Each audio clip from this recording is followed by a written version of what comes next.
Okay, so it is what, the 7th anniversary of the bloody Brexit vote, in which Britain voted en masse to declare itself bankrupt morally and financially. Mm. Which which time I was actually at the Glastonbury Festival. Again, I'm just going to turn this around to get people privacy. I don't want to be filming other people who want to be filmed. Yeah, morning all. We've got Master Templar there. We've got Duke Vengeance in the chat. How you doing? So I read in the news this morning, in between my really spotty internet, that the old that the voter suppression went well for the Tories. Well, it didn't actually, because a lot of the people that they suppressed the vote of were actually Tory voters. 14,000 people were prevented from voting by the Tories in the local elections. And this is an election that hardly anyone votes in. Do you know what I mean? It's only has like a 33% turnout or something. It's only a third of people bother turning out for this one. And 14,000 people were turned away. And also, being a local election, kind of election where, you know, a few votes can make a big difference. As Phil said, you get your five-side teams of all vote one way.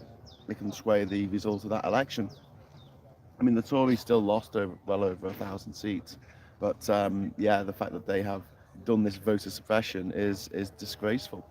BBC Question Time. I missed Question Time last night because I was here at the festival, and out here in the campsite I can get reception, but actually in the actual venue itself don't get any reception.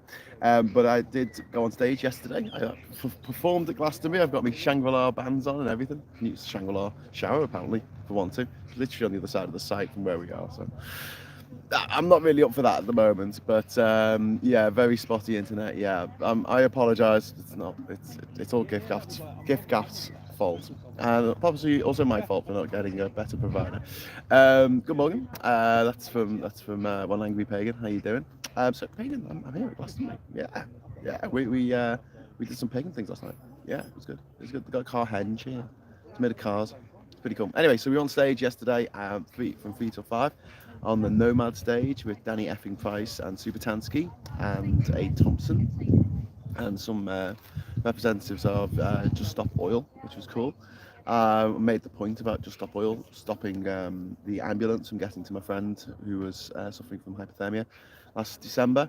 It took 2 hours for the ambulance to get there, and I said, "Oh, did I say Just Stop Oil? I meant the Tories. I meant the effing Tories, because basically that's there was a winter crisis that we had with the NHS." So there you go. Bit pixely this morning, no sudden movements. Okay, I'll just try and stay as still as possible. Don't want to upset the algorithm. But yeah, no, going back to this voter suppression thing, man, what absolute scumbags the Tories are doing that, making it so people that went to vote, citizens of this country went to vote like they had done all their lives, and they're told they can't vote. They turn back at the polling station. It's like something you hear about in some developing nation. You think, oh yeah, well, at least we've got democracy in Britain. It's a bit of a crappy democracy, but democracy nonetheless. Yeah, how's that working out for you? So yeah, Carhenge. Yeah, it's pretty cool. I went into the wooded area. They've got like a little treehouse thing, like a walkway through the woods now, which I don't remember being there before. And they have like a tall puddle fire for the tall puddle martyrs, relatives of Michael Levis, who runs the site, apparently. There you go. So also here today we've got Asif Kapadara, who is screening one of his new movies, I think, or he was trying to last night, but the projection thing, what's it called? Projection thing, kept on blowing up. The projector even kept on blowing up. So I don't know if he managed to show the movie, but he's here with his family as well.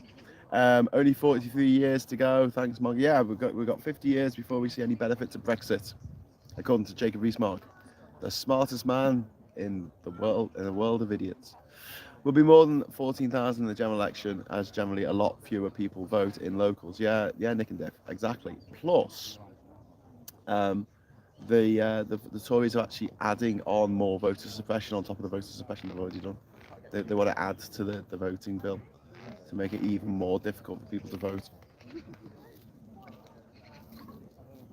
because they know they're heading towards electoral oblivion. I mean, they've lost the blue wall, they've lost their home counties. For God's sake, they 4 years ago they were 20 points ahead in the home counties. Now it's neck and neck with Labour, and yeah, not looking good for them. But let's talk about Brexit for a bit, eh? Because why not? It is the source of all of our maladies. I mean, obviously they can blame COVID and they can blame the war in Ukraine, but the fact is no other country has declared itself a trading pariah in quite the way that Britain has done. I tried to explain at the time to people I know who were thinking of voting for Brexit. I said, well, the problem is, mate, is all the wealthy countries, not all of them, but the vast majority of wealthy countries in the world are in our neighbourhood, around here in Europe. For us to tell them to F off and we're going to trade with poor people on the other side of the world makes no economic sense at all. And that's why Brexit was a cult. It always was a cult. Never about economics. It was never about making Britain stronger or more powerful or richer or enriching you or your children. It was always about this philosophy of we can stand on our own 2 feet, which is a bit mad when you think about the fact that we don't have enough food to feed ourselves, that we grow in this country, that we can produce in this country. We don't have enough oil. We don't have enough anything. We don't have any gold. Coal. We don't have enough coal. We don't have any gold. We don't have any coal time. We can't make mobile phones. I mean, there's so many things. There's so many things. Glastonbury with barely 3G there. What's new then and now exactly? I think they'll have sorted that out by now. Not as bad as Blue Dot. Blue Dot was remarkably bad, and I think that it's because it's a Jodrell bank and they actually have a big radio telescope there, and the mobile phone signals interfere with it. So I think it's a black spot anyway. At the best of times, you add 15,000 people at a festival, it gets even worse. Thank you for the super chat, Maggie Pie. 20 Swedish krona. Skull you with my vodka. It's not vodka, it's water. Out of Jacob Rees-Mogg and Peppa Pig, I'd listen to Peppa Pig. Yeah. I'd listen to Peppa Pig's dad over Jacob Rees-Mogg. You get everything wrong. Silly daddy pig. If question time is anything to go by, we need to cut a section off the east coast and send it out to sea, says Nick and Div. If we've been at home for the question time, me and Tansky were going to do a voiceover, like a commentary, but might have driven us up the wall. I'm going to call it Quagglebox. See what we did there? HS2 suspended. What? That's some Lee Corn. Tell me more. If I had a second phone, I could be looking it up while I'm talking to you. Good morning, Graham. Good morning, my friends. Hope everyone is well. That's from Daily Blase. Yes, doing good. It was a bit noisy here we're in the accessibility campsite. It was dead noisy last night. I was a bit surprised because normally like Shangri-La, the southeast corner, we are in the northwest corner here of the site, so we're as far from the southeast corner as we could possibly be, and there was music blasting, so much so that Catherine could still hear it even without her hearing aids in, which was quite like, oh my god. But yeah, we decided to have a fairly early night last night because obviously we've got the Arctic Monkeys tonight if Alex has overcome his laryngitis. We'll see. £5 super chat, thank you very much, one angry pagan. Recession Rishi has ultimately screwed himself, allowed others to screw him up way too much now. Surely, how do we expect him to fail at? What do we expect him to fail at next? Well, I mean, he's failed in all of his pledges in the most spectacular way. Do you know what I mean? It's like promising your partner you're going to get them a really spectacular birthday present, and then on their birthday burning down the house instead. Like, he said he was going to stop the boat, and there's more boats coming than ever. He said he was going to halve inflation. It's gone up. It's like he said he was going to get interest rates under control, and the Bank of England put them up. And now the Bank of England are talking about purposely putting us into recession to stop us spending so much money. And it's like money on mortgages or rent, then you won't be going out and spending it on other stuff, and that'll cool down the economy. Apparently, I'm like, is this a science? Is economy? I know that there's a Nobel Prize that was paid for by a Swedish bank, because it was never one of Alfred Nobel's original prizes. The original prizes were medicine, literature, chemistry, peace, and physics. Yeah. So yeah, I don't know where they got that from, but there you go.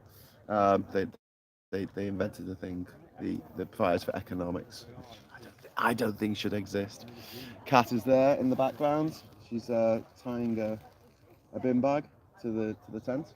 Good stuff. Do you want to say hello to the people on there? Hello, social peeps. Hello. um, I suppose. Impression, Graham. Hey, what? Lee Corn, Arctic Monkeys from Leeds or Nottingham? They're from Sheffield. What are you talking about? Aki's Mad's in the chat. A wild Aki's Mad has appeared. The Bank of England's boss is a smug. Is a smug and blaming the poor for inflation. I know. So this is a guy who was handpicked by Boris Johnson, who's now head of the Bank of England, and he's a Brexiteer. How's that going? We should start putting Brexiteers in charge of things because fundamentally they're not going to know what's going on. They're not going to know anything about the world. They're not going to know how things work. But yeah, it's been 7 years since the Brexit vote, and at the time we said it was going to be awful. We said it was going to rip the country apart. It was not just economically, but also a lot of relationships have broken down because of Brexit. Because Brexit makes everything so much worse and so much more difficult. I'll do a show soon actually with our friend Kieran, the van driver. He wants to talk to you about the new regulations that are coming in. Yes, there's more to do with exports and imports in and out of the country. At the moment, we're kind of waving through all the imports because we're desperate. But the EU is slowly ratcheting up the regulations on what can be brought into the EU and how much they need to be inspected and how much you have to pay to export stuff. So, if we make something that is made elsewhere in the EU, there's literally hardly any chance whatsoever, given you've got to pay people to work, you know, and the cost of paying for your business rates, and obviously, land isn't cheap, all that stuff. There's nowhere else in Europe that has to, in the EU, that has to pay these massive import duties when they export to the EU, and that gets passed on to the customer. How can we remain competitive? I mean, look, I'm not an economist, but this is self-evident to me. But I mean, this is news to the governor of the Bank of England. Jesus, you keep mixing me up, Lee Cruz. What the government needs to do is to give a one-off payment to everyone of around 10k. They can afford to pay the rich millions, and they can give people thousands. Yeah, indeed. Can't see any sunlit uplands. No. And then you got like chances like that horrible Nigel Farage, privately educated creep, the city banker, turned career politician. Yeah, saying I never promised Brexit would be an amazing success. Yes, you did. You literally did. You said it was going to be amazing. You said we'd have freedom and control of things. And as a result of Brexit, we have protest laws brought in, which have restricted our freedom. We've had voting laws brought in, which have restricted our freedom. We've had striking laws brought in, which have restricted our freedom. And we can't live and work and retire and marry and build a house and start a business in 31 of the most beautiful and richest countries in the world. Freedom, imprisoned on this island. But you can go over to Europe now for 3 months out of every 6. Yay! Who are you looking forward to seeing live over the weekend, Graham? Well, there's rumours that the Foo Fighters are playing this afternoon, this evening, at the Pyramid Stage, so I'm looking forward to see that. Arctic Monkeys, if Alex's laryngitis is cleared up, which usually takes a bit longer than a few days, but we'll see. They'll be on tonight, which should be good. There's a rumour that Pulp are going to be playing at the Park Stage, I think, because it's TBA. So that'll be good. I want to see Churches, but there's a few clashes today, so I might not get to see Churches. Tomorrow we've got Guns N' Roses and Slash is back. Slash is back. So I saw Guns N' Roses about 20 years ago. I'm so old. At the Leeds Festival, and it was just Axl Rose and some blokes. Buckethead. He was with Buckethead at the time. So it's going to be good to see GNR original lineup. Looking forward to that. Although he will be on like 2 hours late, so I'm not going to rush. I think there's a clash with Left Field or something, so I might go and watch that for a little bit and then go and see that. But what I'm really looking forward to is 2 things. First of all, Elton John, possibly his last UK gig ever, and 2, turning up at Elton John with a massive flag that says F the Tories and getting all the crowd to sing it and getting Elton John to join in on the BBC. Let's do it. That's my mission for Glastonbury. My second mission after getting on stage yesterday. Oh, by the way, so we did the Riot Society yesterday, and I filmed it all. So if we can get the sound from the audio desk, then I'll put that online for you to watch next week. So you'll be able to watch it here on Labour Social. Um, no sign of Corbyn. There's Starmer's locked him out of society. Well, do you know what? I've been going around with my after Tories flag. People have been singing "Oh Jeremy Corbyn" at me, and I've been like, Mark says, when I was younger, I got a job in Brussels, just got on the Eurostar, no paperwork or anything. Shame the younger generation will not have that opportunity yet. I mean, Brexit really is the biggest ladder kicking exercise in the history of the United Kingdom. I mean, it's like the opposite of the Magna Carta. The Magna Carta, the lords, the barons, the gentry were annoyed with the king, so they made him sign a document that said nothing's above the king, not even the law. You know, it was a bit of a leveler for him, and not much for the rest of us because we weren't lords or ladies. But well, I presume my ancestors weren't lords or ladies. They might have been. I don't know. Maybe got some blue blood in me. Maybe got some blue blood in me. Yes, that's why I support Everton. But yeah, it's just been horrific for the younger generation who have just had their horizons curtailed by, generally speaking, not all old people, but generally speaking, the boomers who drove that Brexit vote.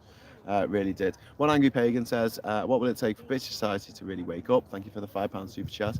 I don't want to lose everything before that happens. MPs not good enough, media corrupt, etc. Um, I don't know.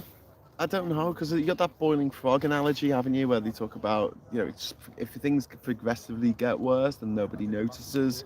So if you watch the TV show, um, what's it called, the Star Wars TV show Andor, they discuss this where they sort of delve into it quite well of like things getting gradually worse. People don't really notice, but if suddenly overnight your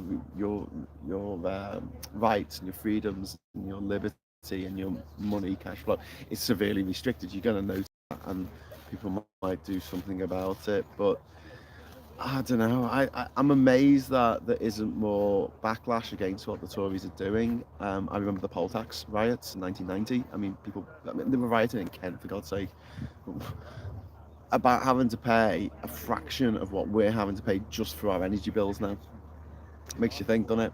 Front row seats. I'm ready for this. I'm drinking coffee. I haven't made me coffee yet. We've got like a little cooker thing, a little camp stove, so I didn't get a chance to make it before I started. We've got a tractor going past, I think. Is it a tractor? Yeah, a tractor going past, sorry, noisy. Elton John, my fave, Yellow Brick Road, fabulous, and not even gay. That's a view. My mistake, Adler is very much still alive. The majority didn't, because it sold here in the first place as joining a trading bloc. Yeah, but it wasn't. There's contemporaneous accounts in like the Mail, not even in like kind of left-leaning newspaper, like the Mail, talking about a closer political union with the EU. Even way before that, decades before that, you had Winston Churchill, who was the first the first president of the European movement, for God's sake, talking about the United States of Europe and closer political integration, not just and social integration. And this lie that bubbled up through the 80s and through the 90s was popularized by people like Boris Johnson, who is a well-known liar. He's been found to have lied by a select committee, and it was very enjoyable seeing lots of MPs stand up on Monday calling him a liar in Parliament, which they couldn't do when he was an MP because that's the rules. That's the rules.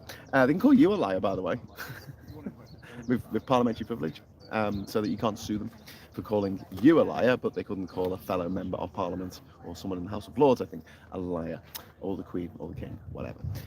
But yes, Boris Johnson was a correspondent for one of the right-wing rags, I think it was probably the Telegraph, and he made stuff up. The whole bendy banana thing, that was made up by Boris Johnson.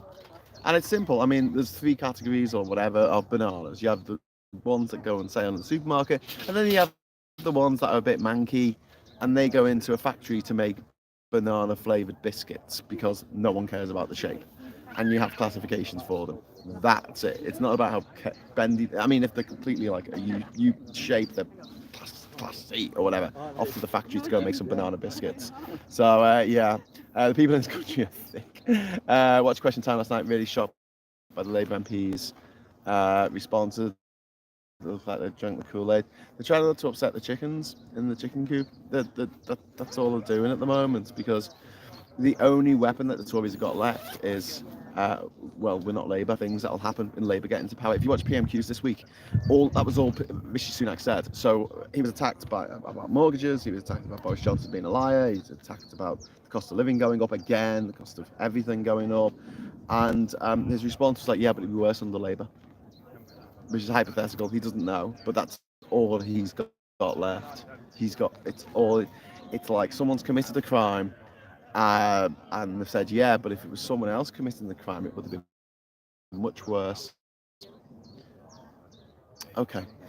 Doesn't stop you taking away from people, who have actually you know, been affected by your criminal actions. The question time audience look like an old pensioner's day out with a couple of carers. I'm not surprised because demographically, the people who are more likely to vote for Brexit were the older generation. I mean, within young people now, I think it's between 18 and 24, it's like 92% of them would like to Brexit not to happen. 92%. I mean, that's pretty emphatic. No joke for people with mortgages, indeed. Halfway through question time, already want to push the TV. I don't think I'm going to watch it. It's going to annoy me too much. I want to have a nice weekend. They spoke about a common currency before we joined, said Simon. Yeah, absolutely. Jim Bob says, hi Graham, found Owen Jones, who is there with a tent pitched next to Michael Walker from Novara, and he apparently go say hi. Well, I've got access to their campsites, all mate. I want my European passport back. I'll say hi. Uh, I turned my daughter into Arctic Monkeys, onto Arctic Monkeys in Tower Records in Piccadilly Circus. She was only 12 then. Daddy blew her mind, as I often do. That's cool. It was really exciting when the Arctic Monkeys came out. I was involved in the artwork for the second album, My Favourite Worst Nightmare, which was a real house in Garston in Liverpool that actually had its front and back taken off it, and I helped take off the front and the back with a sledgehammer. It was a fun little project. And before then, my friend who I shared an office with designed the covers for Bet You Look Good on the Dance Floor singles, and also for the album. And that photo of the guy on the front cover of Anything You Say I Am and Not, that was shot in the Corova Bar in Liverpool, and the girl on the front of I think I'll have to look that up. But yeah, great days. And along with Ash, you have the Arctic Monkeys, so they're like genuine teenagers, actually making really amazing, bold music. And that first album is absolutely stonking. You're listening to it on the way up. Quite looking forward to the Arctic Monkeys. Crime Against Society, indeed. Question time was scary last night, says Citizen Jim. Yeah, yeah. Well, maybe it'll do its job of riling up younger people who are like, how dare they take away my freedoms? Maybe you might see more people standing up for their rights and telling this government where to go, and then slowly making our way, staggering back into the EU. The cafe they filmed at some of the seaside scenes in Andor should have been made into a Star Wars themed cantina, but they turned it into a bland chain coffee shop. That's suddenly gone. Or maybe they were trying to show the difference between the outer rim worlds that weren't under Empire control, which were exciting and dynamic and had people from all over, the galaxy, and races from all over the galaxy, aliens from all over the galaxy. And then you had places within the remit of the Empire, which was all concrete and horrible and miserable and bland and coffee shop chains. Maybe they were trying to make a point about something. I don't know. I worked on Andor as a VFX artist. Haven't watched it properly yet. Is it worth it? That's from Monsieur. Jim Jams, yes, absolutely. It's the best Star Wars thing. I mean, the first season of Mandalorian was very good, but apart from that, it's the best Star Wars thing since Empire Strikes Back. And I say that because I don't want any spoilers, but there's no Jedi's in it. There's no magical space wizards with their magic swords. I mean, I've seen that. It's okay, It's the whole point of Star Wars. It's space fantasy, but this is more of a political drama about what do you do again as one person fighting against encroaching authoritarianism, i.e., the empire growing into what it becomes, which is really it's good. It's really good. I'm planning to do a chat with Abby Heffer, who's a TikToker who talks a lot about authoritarian regimes. She's doing a PhD about China, I think, at the moment, and we're going to be talking about Andor. Because, why not? Here on Labour Social. So look out for that in the coming weeks. One Angry Pagan, £5 super chat. Thank you very much. You're very generous this morning, One Angry Pagan. I will be using all this money to spend at Glastonbury on Glasto stuff. Not sure I should try a conversation with the Tory MP. The struggle not to initiate rage mode will be too difficult for me after 20, 30 seconds. Well, yeah, I mean, that's one of the reasons why I don't know, I find it difficult because I don't mind it, but when you hear the same lies again and again and again and again, there's an ego thing that comes into it, isn't it? Like it's like you think that I'm so stupid that I'll believe these lies, and it's yeah. Um, Star Trek is superior. Fight me, Master Templar. I love Star Trek. I, I, I love Star Wars. I love Blair. I love Oasis. What are you gonna do?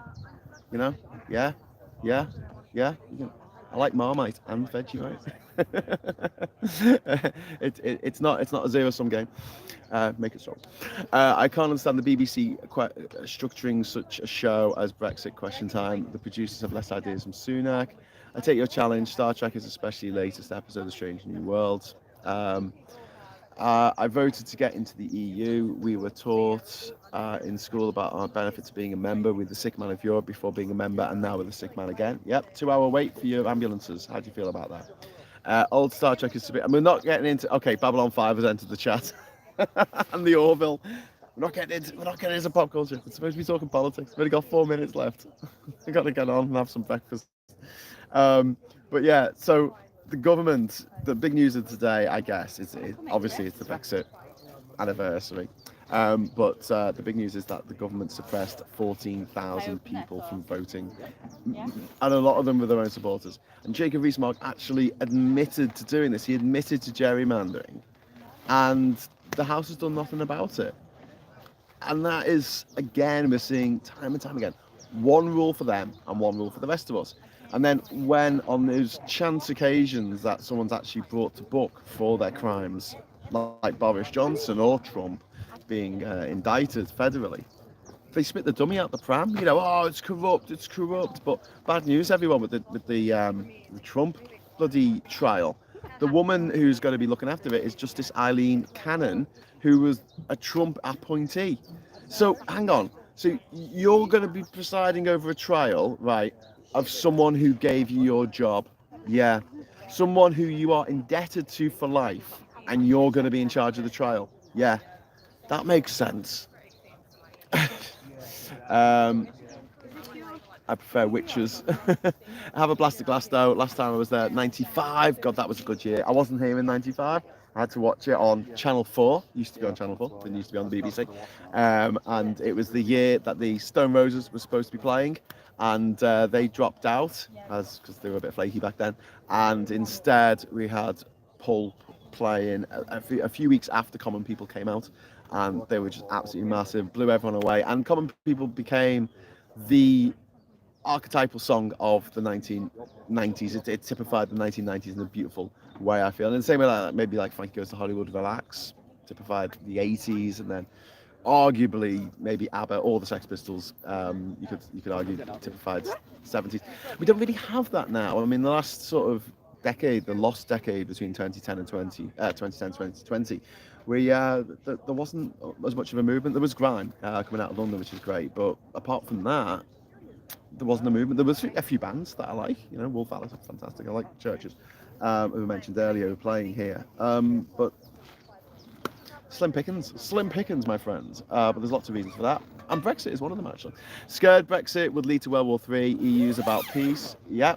Well, that's, while you're here, and we've got about 40 seconds left.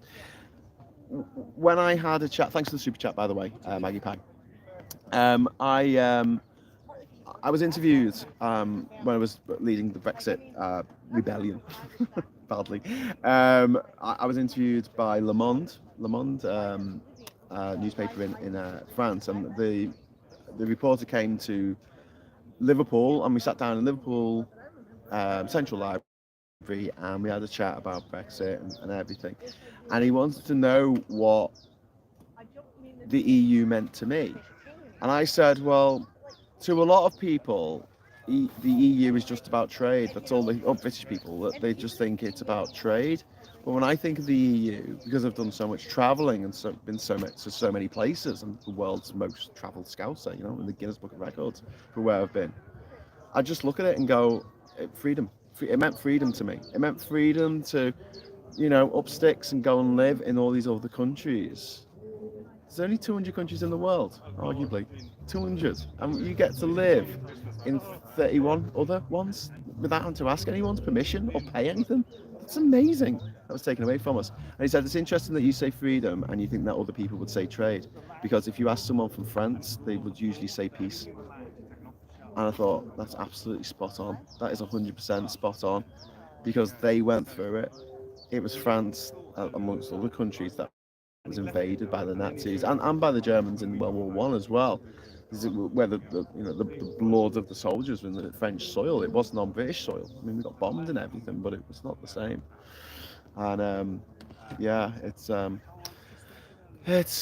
pretty dire, our situation now, because we have decided to leave our friends behind and go it alone and get trade deals with the like of Burundi.